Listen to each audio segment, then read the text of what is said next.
방언은 나의 영의 기도라 내가 알아듣는 것이 중요하지 않다고 지난 영상에서 말씀을 드렸고 성경께서도 마음의 열매도 없다고 하셨는데요.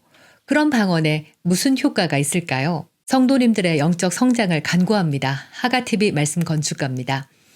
방언을 하긴 하지만 무슨 기도인지 이해가 안 돼서 혹은 내가 하고 싶은 기도를 하려고 방언은 거의 하지 않으신다거나 나는 항상 속으로 방언을 하고 있다라고도 하시던데요.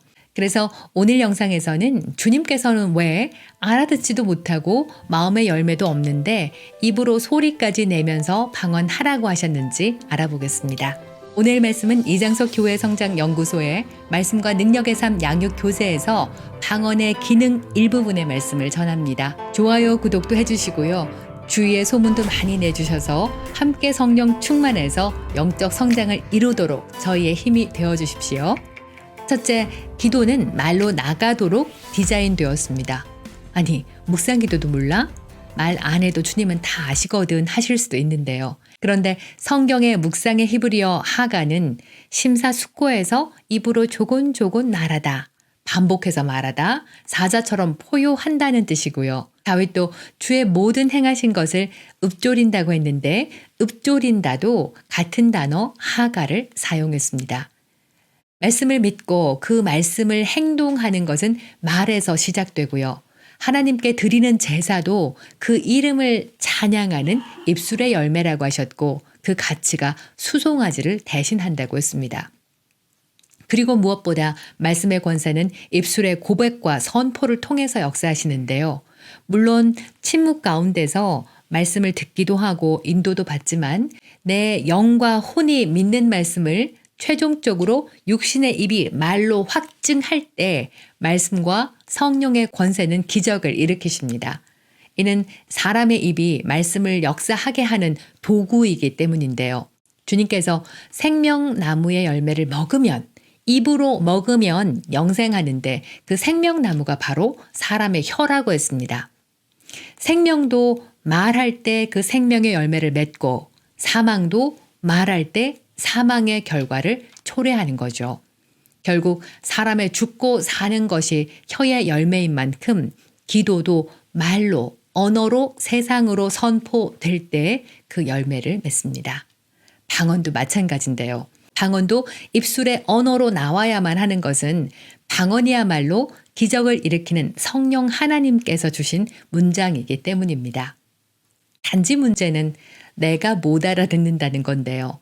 하다 보면은 내 머리에서 도대체 지금 무슨 기도를 하고 있는 건데 심심하고 자마하면서 내 생각들이 꽤 못마땅해 합니다.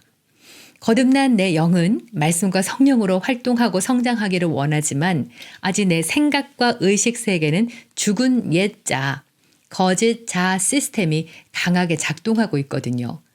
세상의 어둠의 시스템에 적응된 나의 생각 방식, 습관, 신념과 가치관이 오랜 세월 동안 형성되어 왔고요.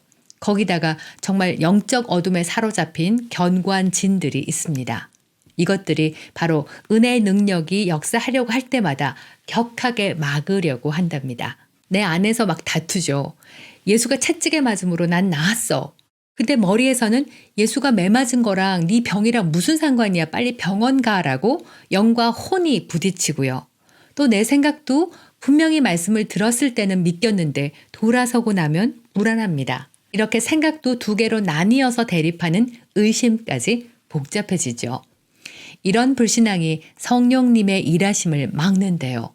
그런 가운데서도 이해할 수 없지만 방언을 계속 말한다면 성령님은 나의 생각에 방해 없이 통로를 내고 일하실 수 있습니다.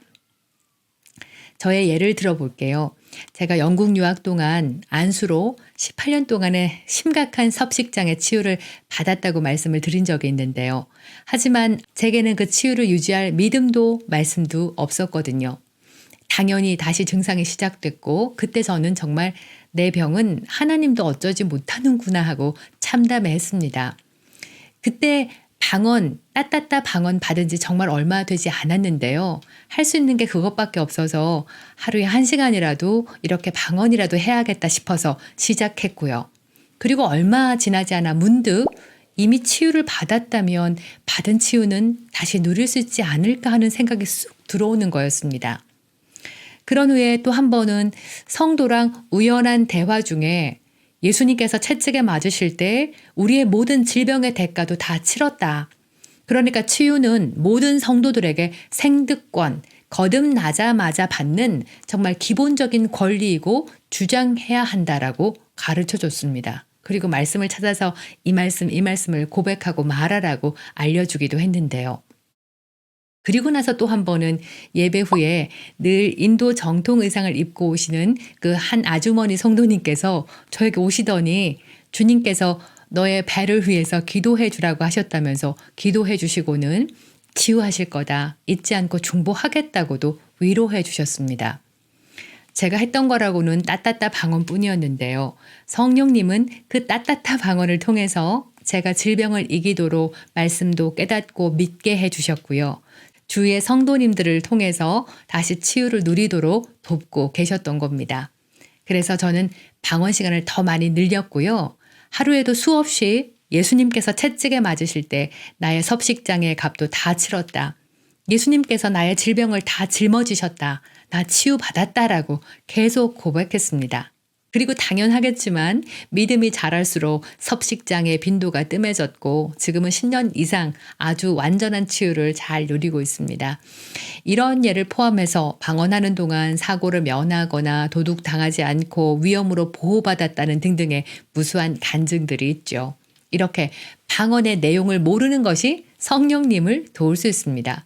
성령님께서 나의 불신앙, 의심, 견고한 진들의 방해 없이 나의 연약함을 도우시고 또 나를 위해서 필요한 일을 하시는 겁니다.